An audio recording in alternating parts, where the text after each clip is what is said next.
And we are back. Another episode, Trailers to Yachts, episode 52. Back at you live. Welcome. Are back. Welcome our hundreds of viewers we have here. Yes, it's good to be back. Joining us in the board of advisors. Make sure to subscribe, as it says on the bottom of the screen there. Please. We need it. But we just hit 200 subscribers. Yeah. So we're making progress. 201. Well over 200. We're growing. I did the math at our current trajectory. We will have 1,000 subscribers in 10 years. That's not bad. No, it's not bad at all. Yeah. And I think it was last week we talked about, or I asked you the question, do you think we're still going to do this in 10 years? And that short on YouTube, someone responded to it and said, no. Nope. Period. Which I take great offense to that. I think it takes 10 years to get good at anything. So if we're dumb enough to do it now, for 52 episodes, we're dumb enough to do it 10 years from now. I think it'll change iterations. It might not be Trailers to Yachts, but we'll be doing something. Oh yeah, it's gonna change studios. It's gonna change a lot, but I think we'll be doing something. Yeah, we've had 3 studio setups in our first year of doing this. So. I know. 10 years from now, it's like 30 studios. Dude, we're gonna have a whole All right. Anyways, topics of the day. We are talking about Columbus being the food testing grounds of the United States of America. Some say the world. No. No, they don't say that. One of the other topics we're talking about is the bar scene in Columbus, kind of. And Ohio, kind of. Yeah, a little bit of both. Kind of adding on what we were talking about the last few weeks. So, yeah. Still very much bar focused for the podcast. Yes, because that's what we're focused on. So it's we're learning as we're doing this. I like how we're still bar focused, but that first bullet point, we placed number 2 on Yelp's must-try burgers in Columbus, according to 614 now. And the burgers are still doing good. Yeah, burgers are doing great. Yeah. Still growing. Still great. I saw, I always like to scroll through the 614 nows, and it was very nice to see not one restaurant close that they reported on, and it also had a picture of our burger. I know, the dog. Beautiful. It didn't say Smash Buddies on like the actual link, but once you went in, you saw that it was our burger. But that made me smile. What was the number 1? It was like 101. Craft Kitchen? I don't know. Was that? I didn't know if that was like in like sequential order, or if it was just a list of 10. Oh, it was in order, and we were number 2. Oh shit. Okay. That's the way I read it. Yeah, we're the second one listed, but they used our photo. That's fair. So you think we're number 1? They just didn't want to put us on top. Yeah, it would have been too suspicious. Yeah. Which I think it's just because we have a pretty good camera studio in our kitchen that we can take like professional looking photos of all of our burgers of the weeks. It's a fantastic burger. Very good looking burger. Yeah. We hit over 200 subscribers. 201. Yeah. Well, so even if we lose one, we're still at 200, which we'll probably lose one. We usually do. It's got to go. It goes up a little bit, drops back, and slowly gaining traction on the YouTube there. Other thing, Buddy Rub. Back in stock by popular demand. In the restaurant and online. Yeah. Our last sale of Buddy Rub on our website was February 18th of last year. Wow. So almost a whole year ago. If we can get one sold in the next 7 days, we'll still have one within a year. And the website's live, right? SBOhio.shop. SB. Like Smash Buddy. Ohio .shop. My bad. @.shop. @.shop. Yeah, whatever. You'll find it. Yeah. We'll put it at the show notes. Yeah, we'll touch on that real quick before we jump into these topics. But a little over a year ago, we had the idea of online merch and seasoning sales. This was our e-commerce branch of our empire. I guess that was 2 years ago. It would be like it was 2024, but it wasn't like February of 2024. No, and we started it. Wasn't it in the food truck? Yeah. It was like right towards the tail end of the food truck. Yeah, so it's 2 years ago is when we started that. And a year ago, I guess, was our last sale before we shut it down. Yeah. But anywho, we started that. It was kind of long before the restaurant was an idea. And the whole point was, our food truck, we're limited to the sales of people coming to our food truck. Yeah. So we knew we had a good product with our seasoning blend. So we decided let's start bottling it and see if we can start shipping it nationwide, which we didn't sell a ton. No, but we sold a good amount. We sold a decent amount, and it wasn't all friends and family. No. It was only like 65%. Do you remember that one order in like, I think it was like Washington or Oregon? They ordered like $60 worth of seasoning. Mm-hmm. That was cool. Yeah. It's cool sending your stuff nationwide. But we're back. I think now, too, we have the restaurant. We've got pretty okay reviews online, too. I think we can really push, and like we've built up some proof that it's a good product. So we're slowly getting back into the online sales game. Mm-hmm. We cut the merch. We're not doing the hats and the shirts right now. That'll be back eventually. But seasoning something that we want to have a big push on. So yeah, that, and I've been getting requests from people like, hey, where do I buy it? I'm not in the state. So yeah. They convinced me to get back on it. So here we are. Buddy Rub is back. It's a good feeling. Mm-hmm. I think this is the tipping point. This is our quantum leap that we've been looking for. They say it's the last rub your meat's ever going to need. They're saying it. They do say that. All right. You want to jump in some topics? Yeah, let's do it. Food testing grounds. Food testing grounds. So one of the things in Columbus, we didn't know this moving here, but I learned quickly after I got here that there was several, like we were based out of Dublin was where we were working when we came here, and Wendy's has their massive headquarters. Yep. Right up the road from where we were working. And I think the more we were kind of driving around town, the more we were noticing the headquarters of White Castle and all these other places that are here in Columbus. But it's something that I've heard it since we moved here, that people say this is like the testing grounds. If your food makes it here, then you can make it anywhere in the States, which I thought was interesting, but here we are. Yeah. I never thought we'd be in the food industry when we moved here and we're learning all this, but no, yeah. Yeah, some of the major food chains that have started here in Columbus, Wendy's, White Castle, Donato's, they're nationwide now, aren't they? Donato's? I know there's like multiple states. I don't know if they're like nation. I don't know what differentiates the two from state to nationwide. Yeah. BB Bop. Ooh. BB Bop. They started in Columbus. I didn't know that. BB Bop was local, and they're branching out now. They're not huge, but they're branching out. And then Charlie's Cheesesteaks. Didn't they have one of those in Fort Lewis? Yeah, they have them in all military, like PX, personal exchanges. I love Charlie's too. So that's cool to see. No, but now that that I know that it's a testing ground, you always go to like Wendy's and McDonald's and Taco Bell, and I see it a lot more in Columbus that they have some pretty wazoo like menu items where it's just like, I think McDonald's has like a hot honey chicken sandwich now, which I think that's like they see how it does here, and then if it's good, they start to push it out to other areas. Yeah, I know back in Washington, I remember hearing that like select locations of these fast food places would be trying things, but they're never doing it out there. You move here in the Wendy's, they call it Wendy's One, the one over by Bridge Park. Yeah. That one, they always got all sorts of weird stuff that they're trying there. Yeah. I hear being a food tester for those companies pays pretty well too. Mm-hmm. Go try out new burgers. I am here for it. Let us sit know. in a chamber like a lab rat. Yeah. Fast food cheeseburgers. You're sitting right next to the rat. It is right up my alley. That is what I was made for. But no, I think one of the reasons this is such a good spot for testing food is because I've lived in mostly the Pacific Northwest, but I've traveled all different cities, and this is like one of the most diverse places I've ever been. Yeah. There's people from all walks of life here, and it's a very like transient city, and we see it even with our bars. You think it'd be like Browns, OSU, whatever, but we get fans from all over the country that are in here because people are here from work, from all different cities in the States. So even other countries. I had a group come from Mexico going to like the convention center. It's all kinds of stuff. Yeah, so there's a lot of people that travel here, move here for different jobs. So I think that plays a big role in it too.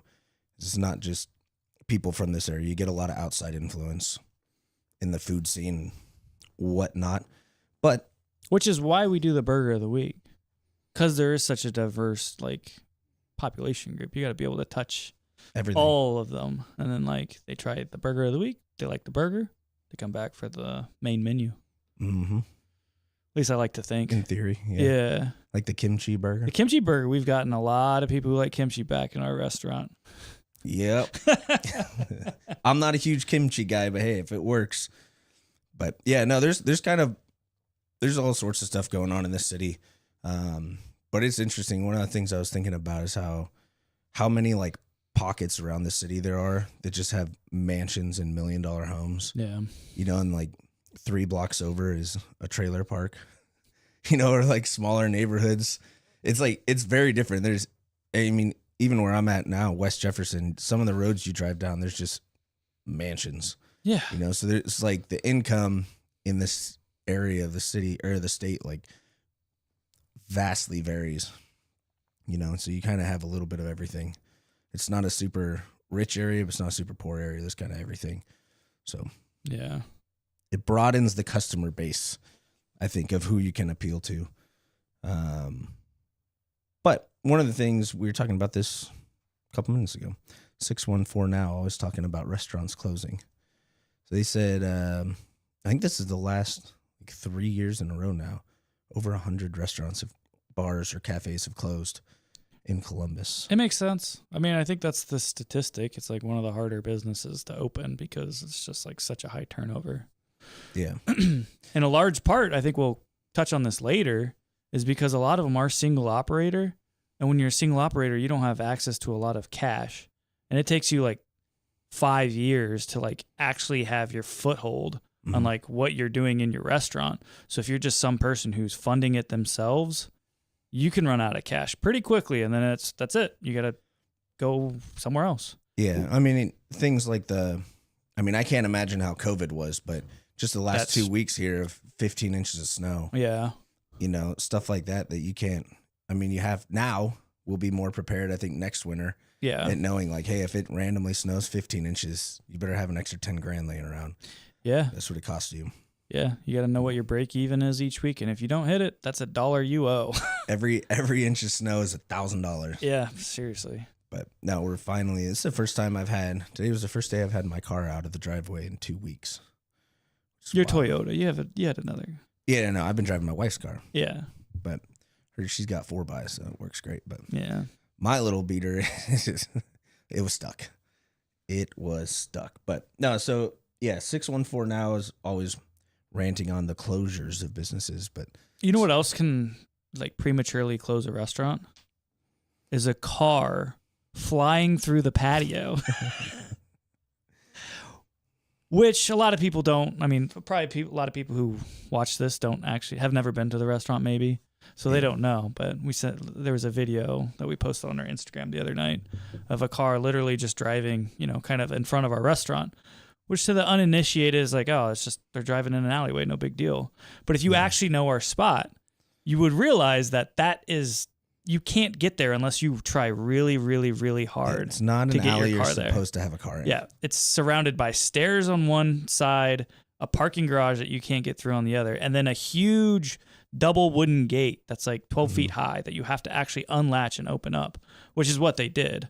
Yeah. And so when I came out and was walking out of the office, I just see them backing down that front street alley and then turning and leaving. Yeah, you get to the end of that alley and there's massive flower pots. Yeah, you can't get through it. You can't move those to get out. Well, it was crazy. But yeah, that's a real issue in Columbus. I think we've already had 9 or something. Yeah, I'd have to look up the numbers of last year, but it's normally over 50, I think. It's cars insane. In the building. Yeah. I don't know what it is, but hey, maybe it's just like one of those things that we pay attention to. Maybe it happens everywhere, but they just don't pay attention to it. Yeah. Most of them are not like small scratches either. No. There's a few that are like little, you know, dents and dings. Yeah. Most of them are like a car full blown launching into their restaurant or business. Like, yeah, the entire car inside. But we always laugh because that's something people are like, why would you pick this location? I'm like, because a car would never hit us. Yeah. We're getting close. We're getting close. It might happen. We'll see. We're pissing somebody off. They're actually trying now. But that would be breaking news, I think. Yeah. A car into our building. They're just trying to install a fast food window, a drive-through window. Yeah. Do you think our next one's going to have a drive-through? Do I think? Yes. How would you feel about Smash Buddies drive-through? I think it'd be sweet. I think we'd have to have a location that we knew we'd be very, very busy at. Yeah. I've always wanted to do that KFC in Mill Run. Is that thing still sitting? It's still sitting. I don't know if anyone snatched it up, but no one's done any work on it. Yeah. The Steak and Shake that's on the other side of Mill Run. So they left, but someone's actually working on that building. So I don't know if that building was falling apart. Yeah. So I don't know if they're just like they have to redo some of this stuff because the city's like, yo, this is messed up, or if someone bought it and is putting something in there. Yeah. Would we call it like Smash Buddies Express? I like that. That'd be cool. It's like a smaller version that's just a drive-through. Yeah. It's actually just a building that has a food truck inside of the building. Yes. Yes. I always thought that'd be cool, like where you go up to order and make it look like you're ordering at the side of a food truck. That would be sweet. But inside of a building. Yeah. Nah, I mean, food drive-through would be tough. I think we'd have to change a lot of stuff, and we'd have to have double at least the staff just to have like a couple extra griddles, a couple extra fryers, because you have to be fast. And our wait times aren't super long in there, but we're also a restaurant. You'd have to be like Chick-fil-A levels where like every single person has one task. And it's like this person folds the bag and staples the ticket. This person folds the burgers, pushes it down, and it's just a assembly line of stuff. So we'd need double or triple the people we have. Yeah, because I mean our wait times are great in the restaurant, typically 4 or 5 minutes. Yeah. You're getting your food, but if you're in a drive-through for 4 or 5 minutes, it's a long time. Yeah. But we could limit it. Drive-through, you can only get original doubles. 1 item drive-through. I like it. Or we just get a drive-through, like that one Wendy's as you're going to like Grandview, where it can only have like 5 cars before they're like in a major intersection. So you can never get super duper busy. Yeah. That's pretty common with coffee shops out in the Pacific Northwest where cars are just in the middle of the road. Yeah. They'll just stop. Like Dutch Bros is one. Yeah. Every morning there'd be cars around their whole drive-through line and then just stopped in the middle of the road, blocking traffic because they want their coffee. Frustrating, for sure. But coffee's a different scene out there than it is here. All right, Board of Advisors. Oh, we got the pizza nerds here. Let's go. Hey there, buddies. What's going on, Brent? Dave Thomas started one of the first KFC. Oh, wow. I would have thought Wendy's was one of the first fast food places, but I guess KFC must predate it. Apparently. I wonder what the order. I actually kind of want to do that research, see which actually started. I'm sure McDonald's was like the first. One of the OGs. Like that actually started to blow up and be like a national brand. Mm-hmm. But I want to see where did KFC fall in that? Wendy's, Burger King. I feel like Wendy's is outlasting KFC. Wendy's, yeah. KFC's is maybe it's more popular other places, but I mean, where we were back in Washington, KFC was not popular. Most of them are here, closing out here. All of them are closing. There's only a couple of them. I think Chick-fil-A is stealing their lunch big time. And Popeyes. Pappy's. I love Popeyes too. Columbus is famous for cars driving into buildings. Pizza nerds with the facts. So he made his first $1 million with KFC and then started Wendy's. He got sick of chicken and was like, I'm going to start burgers. I respect it. Yep. I respect the hustle. Shouldn't miss any in here. So other than if our next location is going to be a drive-through, what if our next location is a coffee shop or cafe? What brings that up? Well, we got an email, it was like 2.5 hours ago of some random guy who's like, hey, I'm a real estate developer in Beaver Creek, Ohio, like a suburb of Dayton. He's like, we think you would be perfect. Your menu is very limited and you guys have a great product. What do you guys think about opening up a coffee shop in Beaver Creek? Yeah. Interesting email. Yeah. I'm intrigued. It felt good. I always wonder if these people even have any idea who we are, or if they're just spam emailing everybody they can find. I swear, like 95% of everything that's on the internet now is just like Chat GPT, AI stuff. Yeah. It's insane. Yeah, I mean, we still get emails at least weekly for a roof or new asphalt or paint or whatever. Or we get like 3 emails a day about our YouTube or podcast. Like, oh, you guys want some help with this? It's just a complete AI fucking response. Yeah. We have 200 subscribers, bro. What do you think we're doing here? That's probably like why we're having fun, but that's why they're like, we should probably help these guys. Yeah, maybe, but these guys need help. But yeah. No, it is interesting how, well, I mean, we never got anything for the podcast before. I think that is true. I think it's like once we started doing it live. The live, and honestly, we started doing it live. Maybe the thumbnails too. You know, something we did triggered the spam. Hey, it means we're on the right path. We're moving in the right direction. It is something. All right. You want to move on? Next topic? Yeah, transitioning to the bars of Ohio. Mostly Columbus. I'll follow your lead. You're going to have to do this. You put together the slide. All right, well, we'll just go off what they say here. So I guess there's 4,500 bars in Ohio. And this was what I was talking about earlier. 80% of bar owners are single owner, where only 20% of them are a larger chain. That number surprised me. It's very surprising. I want to see what that is like for restaurants. Jamie, pull that up. Because I feel like it's got to be similar, right? Yeah. 80%. But that's what I'm talking about. Like, so many people start a restaurant because they're like, I want to start my own business. I'm tired for working for the man. I've scrounged up $40,000. I can get my first and last month. I can buy some used kitchen equipment and I can go out and do it. And then they realize, oh shit, it's going to take me 2 to 3 years just to be profitable. And then they lose money, or they have a bad winter, or COVID happens and they don't have enough capital to be able to sustain any of their downturns. It's like, it's either you're on the upturn or you're out of business. Yeah. And you have to have, I don't know, the capital is tough because it's like, you don't have to have $1 million to start a restaurant. No. Or to get something going. But in order to continually to grow and build things, like everything costs money.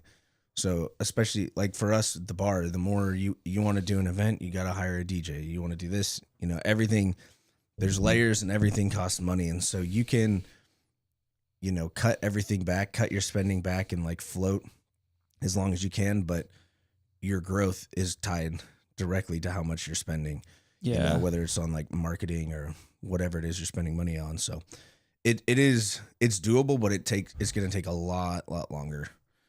Yeah. And I think a lot of people, us included, they have this idea like, I make good food. I can just sell this. It can't be that hard. And one of the common pieces of advice you always hear is, just because you like cooking or you're a good chef, don't open a restaurant. That's a small piece of the pie for what it actually means to have a successful business. And if that's all you see is I can create these really cool food items, and it's oh man, dude, you have to know the business. It is a business first and foremost. And if you don't know the numbers and everything, all your inputs and outputs, I would probably say take a few years and learn that stuff before doing it. Yeah, and that's one of the things, we've said this before, our landlord told us early on. He said it takes 3 years. He's like, it'll take you guys 3 years before you really know how to handle this thing, and get everything dialed. And us being who we are, we're 6 months. 6 months. But I mean, there's so many things, just like the snow I keep coming back to. It's this is the first time we've had 15 inches of snow, and it makes a difference in 2 weeks. So there's all these different things. Last winter was the power outages that kept happening. Yeah. This winter hasn't been too bad, knock on wood. The construction that was occurring too. Yeah, so it's there's always different things happening that you kind of have to figure out. But I assume after 3 years you've seen it all, and you're like, I haven't seen what's coming, but I know something's coming. So just stash a little bit of money away. But John France. So the next step is business consulting. No. I would say we have been doing this for almost 3 years, and we still have so much to learn. Yeah. We've learned a lot, and it would be valuable, but it's like, we're not experts. We're not even close to be experts. No. We're still like apprentices, honestly. Yeah, we need to be consulted. Yeah, seriously. Maybe one day, but I don't know. If we're at that point, it's like, we could just open more restaurants. We don't necessarily need to lean into the consulting. Yeah. Unless people are like knocking on the door and are like, hey, can you help us out? But I don't know if that's the side of the business that really excites me or interests me. No, I like helping people. Yeah. I don't like charging people for help. Yeah. You know, I mean, at a certain point, if you're so busy, you're going to have, like, obviously you can't help everybody. Yeah. You know, I'm sure we could send, like, Mark Cuban a message. He's probably not going to respond to us, but he's got bigger things going on. But, you know, at a certain point, but I still like, I don't know, charging people to give them your experience and help them. I don't think it's something I want to do. But anyways, getting back to these numbers here. Columbus has the most bars in the state, 710. Cincinnati is 627. Cleveland only has 300. Dang. Do you know the population of Cleveland? No. I didn't think it was that much smaller. Is it half of the size? I don't know. Well, Columbus is weird too because it's like the greater Columbus area versus what's Columbus. Columbus is just a huge urban sprawl. Right. Whereas maybe Cleveland's like how they're districted is just different. I don't know. Yeah, because it's like with Seattle. It's like the greater Seattle area is massive. Freaking massive. But Seattle itself is just a lot smaller. I believe Columbus has 900,000 people. Greater Columbus has 2 million. So a little bit of a difference there. But 510 of the 710 bars in Columbus have been around for 5+ years, about 72%. So a quarter of them are new bars. Wow, that is actually shocking. I guess it also kind of makes sense because usually bigger cities, when you get a liquor license, it's kind of like that's your ticket item. Like that's what's the big item. I mean, I guess Columbus, it's really not that much to buy a liquor license. Do you think there's any correlation with 72% of the bars being around for 5+ years and 76% of the Columbus bars being single owner bars? That is actually probably yes. I would say I'd be curious. I would say you're onto something with that. If that 1/4 of the bars is a lot of the corporate style bars that are just rotating, or no, because I mean, think about it. Like Zeno's and like a lot of the other like really established bars, they're single owner. They're not chained. Like all of the ones probably like in the university district, like by OSU, I bet they're all single owner, or not owned by a huge corporation at the very least. Yeah, They may be like a restaurateur who has a few of them, but that's kind of crazy. So I mean, we're in the right bracket. But I also think, with bars, you don't want to go to a chain bar. Like Buffalo Wild Wings, you'll go to drink and watch sports, but you know what you're getting. Whereas like a bar scene is like, it has to be like unique and individual. Yeah. So like you don't want necessarily like to replicate that in the same city or in the same area because it just doesn't make sense. Yeah, and I also don't know. I mean, if they're considering single owner, like single bar, single owner, or like Yogi's has multiple, I don't know if that would. Yeah, I guess I would think like single concept, but maybe. That's kind of what I thought. But yeah. I'm not sure if you built multiple of the same thing where it would lie in these numbers. But anywho, 78% 78 of the 710 bars are cocktail bars. Roughly, these are rough numbers the internet gave us. Yeah, I was going to say, because that does not add up to 710, but... Well, these are just the top ones. Yeah, the rest of like them are just like bars, dive bars or... Karaoke bar. Yeah, taverns. So you get... This says 78 cocktail bars, 250 bar and grill, which I think we'd be in that category. Mm-hmm. 62 nightclubs, 75 sports bars. But 62 nightclubs, it seems like a lot of nightclubs. I'm sure the Short North probably has 50 of them. Yeah, 25 to 30 of them alone. Yeah, just on that one strip. But I mean, strip clubs are probably included in the nightclub too. Yeah, but even our bar's like a restaurant bar. It's a very different feel than like a Zeno's or, a normal corner tavern. Yeah. or pub. The food is definitely the focus. Yeah. No, I go back. I like that bottom, the estimated price range in Columbus for different liquors. Jameson, I think, is like, that's the gold standard for how I judge a bar's prices. And it's a little higher than I would think. Mm-hmm. We're on the low end. So for Columbus, Jameson is between $8 to $10 per shot. Yeah. 1.5 ounce. We're at $7. So that's kind of interesting. Yeah. $8 for Jameson. I'm not paying $8 for Jameson. I'm buying a bottle of Jameson for $22. Yeah. Wow. Tito's was the number one liquor sold last year. In Columbus? In Ohio. Pretty sure Tito's was the top seller. Man, that is surprising. They must have a really good marketing team. You can put it in everything. It's vodka, but like vodka is the easiest liquor to make. It's just like a plain distilled spirit. Yeah. So for them to be able to like command that big of a share of that market is impressive. It's not like whiskey. Well, I mean, even like bourbon has like a very similar profile, but you can distinguish the distant distilleries' taste. Yeah. The flavor profiles are different, but between Tito's, New Amsterdam, Grey Goose, you do a blind taste test, I'm not getting any of them right. Vodka's vodka. Vodka's vodka. Yeah. Unless it's flavored. But yeah, no, regular vodka pretty much tastes like vodka. But Tito's doesn't have any flavors, does it? I don't believe so. Yeah. Tito's came in at between $7 and $11 per drink. $11 for Tito's is expensive. That's crazy.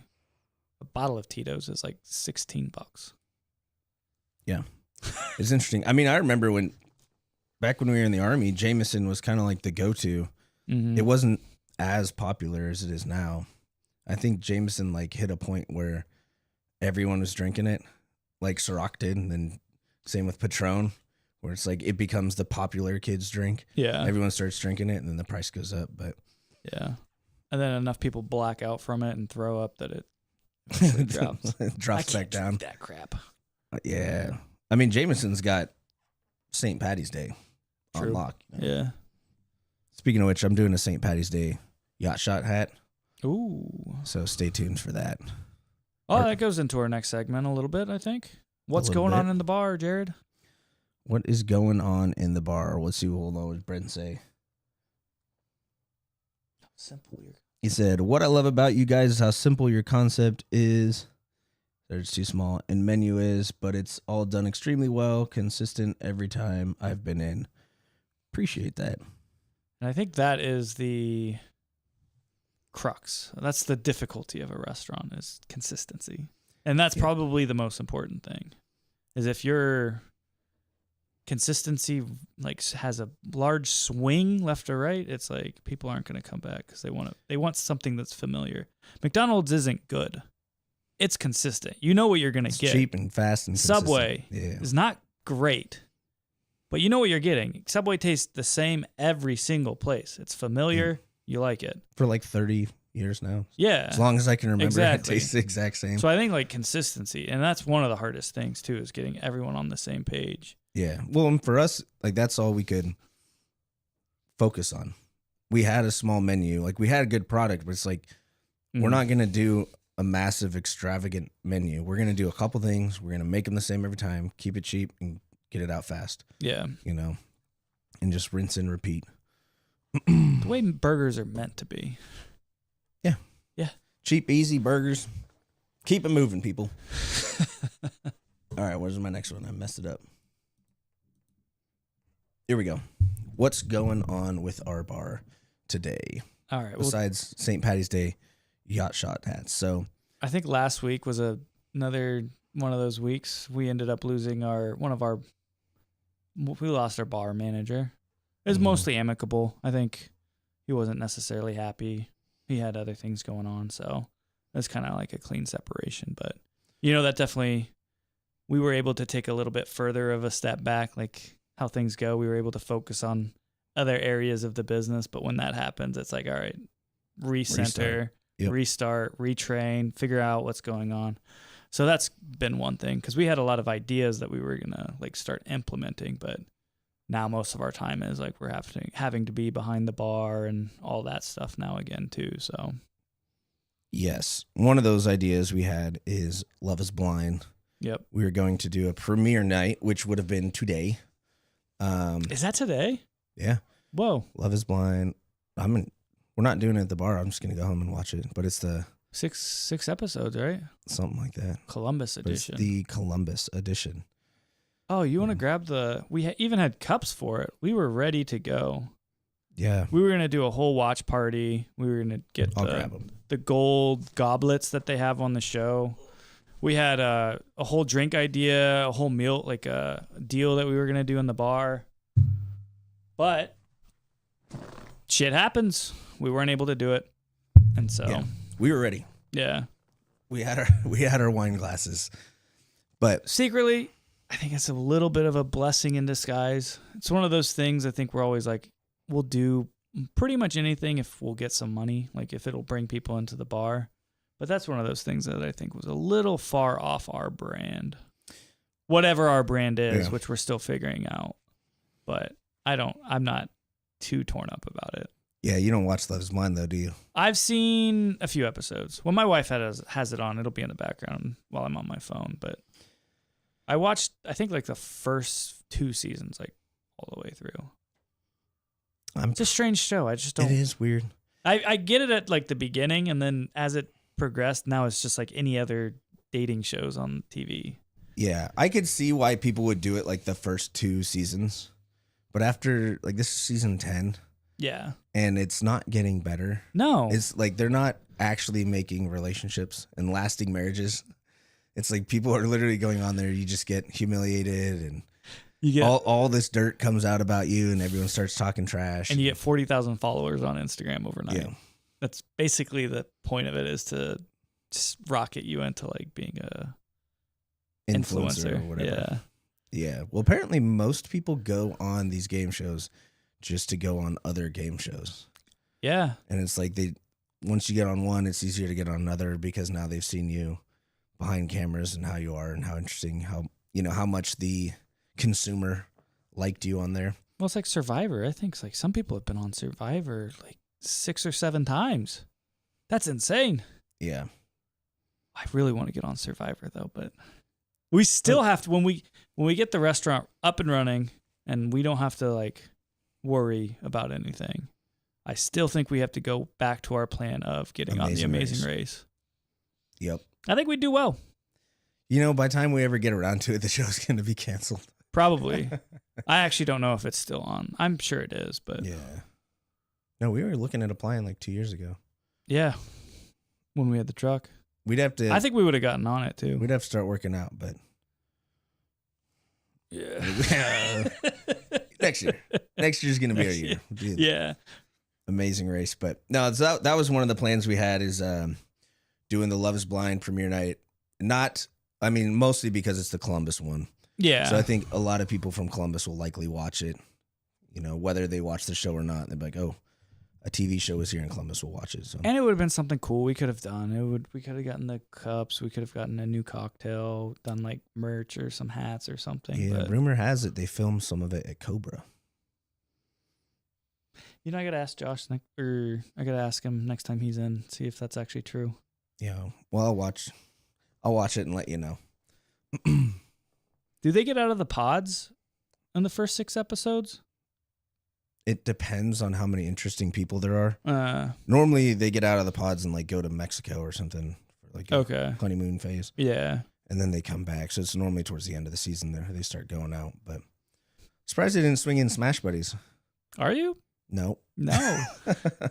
Next year. Next time. Yeah, I'm sure we'll get our reality show. But anyways, yeah, so we were planning on doing that. And then we lost the bar manager. So it's like, this has happened a few times where we are looking at doing an event and then something happens and it's like, you can still do the event, but you're going to give it half the attention you would have. Yeah.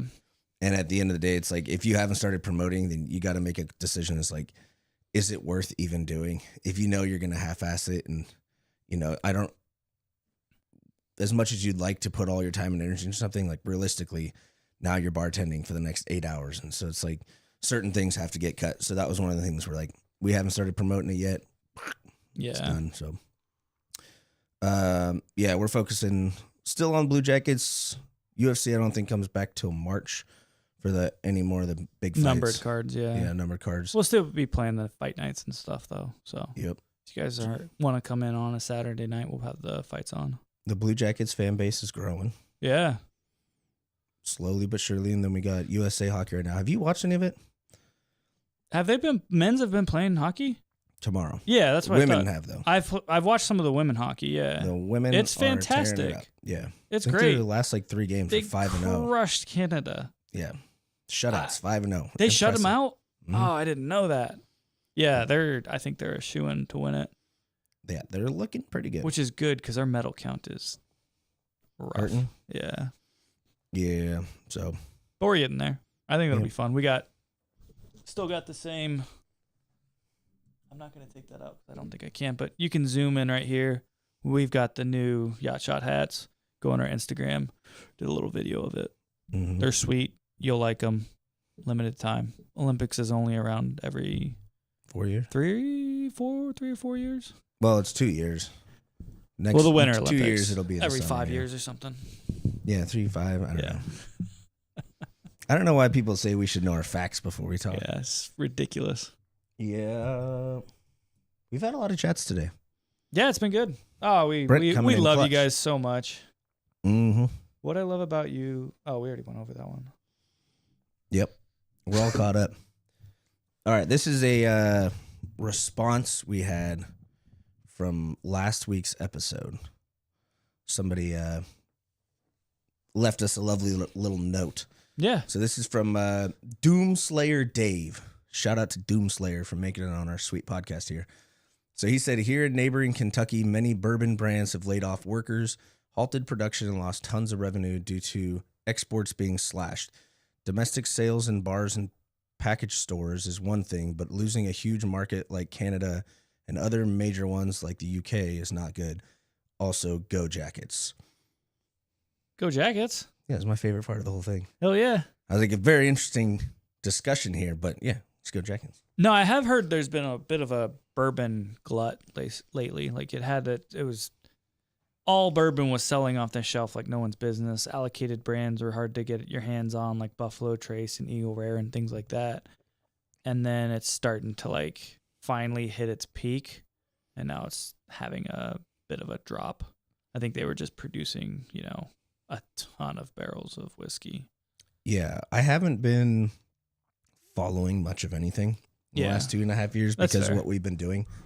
But I do remember hearing that Canada was mad at us for something, some sort of tariff or something. So they were pulling all the U.S. liquor. But the exports. So I looked it up. Here's some of the numbers. But the exports to Canada plunged 85%. Dang. European Union was down 12, UK down 29, Japan's down 23 for our export to all those places. And apparently those 4 make up 70% of what gets exported. That checks. Those are big numbers. Yeah. 85% of exports to an entire country. That's who we need to get on next is like one of the CEOs of major distillery. You want to take a quick break and give him a call? Yeah. See if he wants to hop on live with us. Buffalo Trace. Let's see what they got. Yeah. Old Sazerac. No, I thought that was interesting. We got to Yeah. be more up, I think, on our world exports and tariffs. I'm all about drinking local. Like Echo Spirits. Yeah. You could play the ad right there too. Hold on, I got you. Like This Echo episode Spirits. is brought to you by Echo Spirits. Make sure you go down and check out some of their award-winning bottles. Drink local. Now, And we're back. that was a good ad. Proud sponsor. Yeah. I'm pretty proud of that ad. It's good. It's very good. All right. You ready? Call out of the week. Because Cole's weekly we didn't have call any out. negative TikTok comments or YouTube comments, unfortunately. Come on, guys. What's funny is we were kind of asking for them. I feel like we were. We said, I hey, looked like a damn buffoon last episode. we're kind of asking for it. There should be some good ones. I imagine This they're week, I coming hope, up. but- I thought if any of them was going to get a bad comment, it was the prediction for the Super Bowl. I thought someone would give me shit for that. Yeah, we just got likes. And no one did. People are like, yeah, it's reasonable. But back to our call out of the week. Again, this is more of a happy birthday to Matthew Olivier. Yeah. Happy we birthday. just want to let you know. Love what you're doing. But still, come eat a burger. Happy birthday. Eat a burger. It's on us. On the house. On the Swing house. through. Smash Buddies. You know where to find us. You think he's looked us up on Google yet? Absolutely. I was looking at our numbers. We had like 112,000 people look at our profile. Like, was that last month or something? It's a pretty good chance he's one of them. I would think. That was just what, Instagram? Yeah. No, I think Or it was YouTube? our Google profile. Oh, yeah. Because we had like 120 or something on YouTube alone. Yeah. So, Matthew, we know you're out there doing nothing. You're, no offense, but you're not on the USA hockey team, so you're just hanging out. Time to come grab a burger, bulk phase. Yeah. Be ready for a fight. It's on us. You can have an 8-ball, whatever you need. Yeah. That's a burger we have here. Yeah, An that's a 8-ball. good clarification on that one. No, we posted the call out and it got some traction. I tagged the Blue Jackets on it too. Did you? Yeah, because Mr. Olivier hasn't been on his Instagram in a year. Oh. So he's probably not on it. It's probably focusing on other stuff. Training. So anyways, I tagged the Blue Jackets because they're on their Instagram all the time. They'll for sure let them know. Yeah, for sure. Takes time though. But I'm hoping by next week we will give you an update that he swung through. If he comes through when I'm not there, I'll be kind of upset though. You'll be upset. Yeah, Thought if you were, I'm not there, Yeah. I'll be upset. Okay. You don't even have his jersey. Yes, I do. Oh, that's right. You bought it. All right, my bad. Uh-huh. Your wife has his jersey, but Yeah. Send me a DM. We'll schedule the timing to make sure I'm there. Yeah. But we'll do it. Maybe we'll just get him on the podcast. Oh, and we're to everybody's favorite segment. Trailers or yachts? Do you want to lead this one off or you want me to lead this one off? I think for moving forward, we're going to actually start giving you guys some like concrete numbers to go with where we are on our journey. Because like we say, we're an open book. Yeah, we're an open book. You guys want to know things? We'll tell you. I think at some point we're going to get someone like on our C-suite that's like, you guys need to shut the fuck up. Yeah. Stop calling out fucking professional players. Why are you saying everything out loud on YouTube? Because we can. But until then, we are giving you everything. So last week, sales, $17,328. Not a bad week considering it was still like early in the year. Yeah. Usually a pretty slow time for restaurants. It was still really cold, honestly. It didn't warm up. I don't think it was above freezing at any point. Yeah. But we were open 6 days that week. So Yep. And for some context, last January, well, that was the first week of February, I guess. Last week, but a little both. But last January was the first time we hit a $10,000 week. Yeah. I believe it was the third week of January last year. So this is the first time we even hit that. 70% increase from last year. Yeah, which is great. Which is awesome. Yeah. And so that was our sales, $17,328. We paid $6,785 for labor. Which is not including us. No, that does not include us. That's just for our employees. That's just the hourly plus like their taxes that we pay on it. Yeah. So if you added our labor to that, just to make it easy to understand, it would still be $6,785. Yeah, we didn't get paid. Yeah. But we'll dive into that later. Our cost of goods, so like basically all of the stuff that it requires for us to serve a burger. The papers, the meat, the buns, the cheese, the paper cups, all of the disposables, all of the ketchups, all of that was $5,180. So between labor and cost of goods, those are your variable costs. I didn't actually do the math, but it was almost $12,000 for our cost of goods. Which for, variable, it's a little on the high end. Generally, you want that between like 60 to 70%. I think that was a little higher.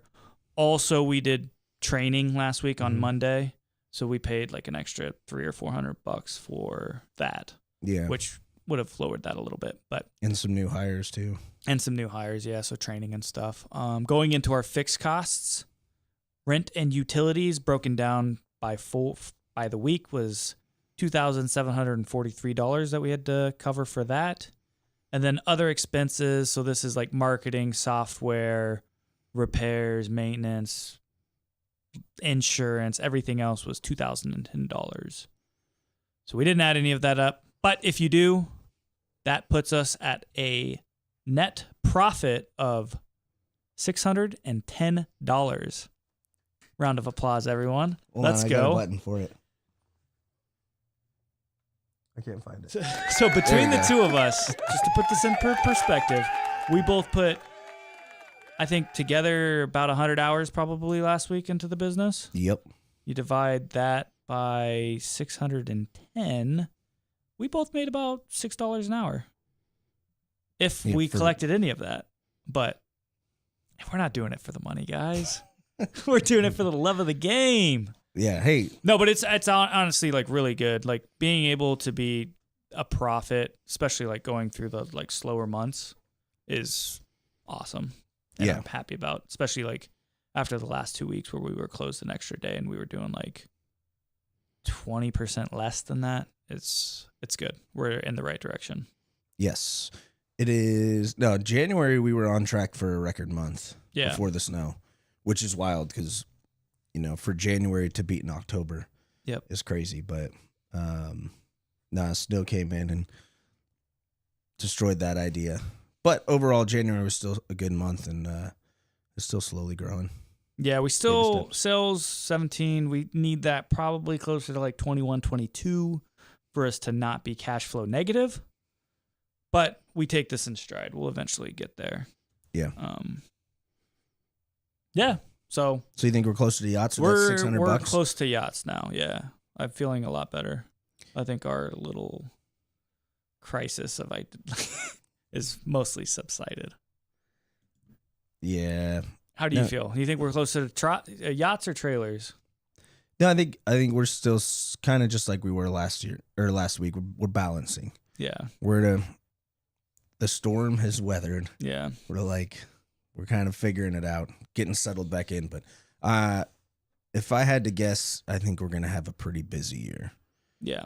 Based on the way it started and our growth from like day one in the restaurant to now, and it's continuing to go up. And not huge numbers, but month over month, it's continuing to grow. We're still selling more burgers, and we're still. I feel like I say this all the time, but it's like 50% of our customers are brand new customers, first timers, and most of them are like, that was a damn good burger. You'll see me again. Yeah. I'm going to be a new regular. So I don't think it's going to slow down anytime soon. Yeah. I mean, that's numbers we were hitting last July, August. Yeah. Which we beat June. Yeah. I'm pretty sure, which was our first month having the bar open. Yeah. So good things to come. It's growing. We'll be in a yacht in no time. Yep. Slowly but surely we're getting there. But anywho, we're going to wrap this thing up. How long have we been going? Almost an hour. Almost an hour? It's not bad. You got anything else you want to plug before? Any big ideas you want to run by me? No. The St. Patty's Day. I think St. Patty's Day is on a Tuesday. That's not bad. Tuesdays are actually decent for us. So, yeah, we'll do a St. Patty's Day party. Mm-hmm. Green burgers. I actually have an idea for that, but I'm going to leave that for next time. You're not going to like it. I already know what it is. Do you? Green bean casserole burger. That's not the one, but close. Corned beef? No. It's ham and deviled eggs. All right. Anyways. Actually, no, shoot. That wasn't St. Patty's. That was for Easter. That wasn't St. Patty's Day. My bad. Yeah, that makes more sense for corned Easter, beef. I think we do a corned beef burger for St. Patty's Day. Corned beef would be kind of cool. Actual corned beef burger, like with actual corned beef. Yeah. Yeah. I'm here for it. St. Patty's, I'll have the St. Patty's Day Yacht Shot Club hats mocked up this week. And I know it's premature, but last week was the first big golf tournament. I'm getting really excited for the Masters. We have to go all out for that. Yes. Yacht Shot hats, burger of the week. I think we make that a whole thing. May? Is I think it's April. April. Yeah. We're doing the Augusta Royale, right? Oh, yeah. It's a tradition like no It's a other. yearly tradition, yeah. Yeah. The annual Augusta Royale. Yeah. Yeah. Do you think we could set up putt-putt in the bar? I think so. On the patio for sure. And get There's a couple nothing of those else. practice putter Yeah. things? I'm here for it. Or we set up a little like we set up a hole on the patio, and if you can get a hole in one, like you pay like a couple dollars, and if you can do one putt and you get a hole in one, you get like a prize of some sort. That'd be cool. We actually, if we cleared it out there, I think we have enough room to do a little. Wouldn't that be sweet? Little A putt-putt little for the week. carpet and like do a little obstacle. You have to like putt it, and it's like very intricate. And if you can get a hole in one, you get a special prize. That'd be fun. I'm here for it. Yeah. I got 2 months to build a 9-hole putt-putt thing out on our patio. Yeah. Not 1 hole. You just need 1 hole. I want 9 holes. Okay, well, good luck with that. And then the last one will be really hard. Okay. If you make it, you win something. Yeah. Anywho, we're out. Thanks Yeah. for everybody hopping in the chats. Yeah, this was great. Ooh, John France, Golf Simulator. You know, I don't know if we ever talked about this, but one of our initial ideas for the bar before we took it over was where we have our 100-inch TV, walling that off and turning it into a golf simulator room. Okay, now that you know everything you know about how we've done without doing that concept, you think we would have done better had we have done that concept? I have no idea, probably. I think so. I think if we did like a really cool room, I it don't. also would have cost A lot. significantly more. Yeah, that section alone would have been $30,000 to $50,000. Yeah. I think. Plus, we would have to significantly soundproof the ceiling. Yep. Because we have neighbors living right above that. If you're out down there smashing a driver, Yeah. 300 yards or 125-yard slice, you know, it's still loud. But no, I mean, that was something we thought would be cool, especially for this area. Yeah. We got all sorts of ideas. Not all of them are good, but we got ideas. That was mostly for us. Yeah. It's a tax write-off. It is a write-off. Well, I think that's a good place to end it. Yeah, we're ending it there. Don't Thank you forget, guys. like, comment, subscribe. It helps us. Share this with at least 2 or 3 friends just so we can get our numbers up. Yeah. And most importantly, sbohio.shop.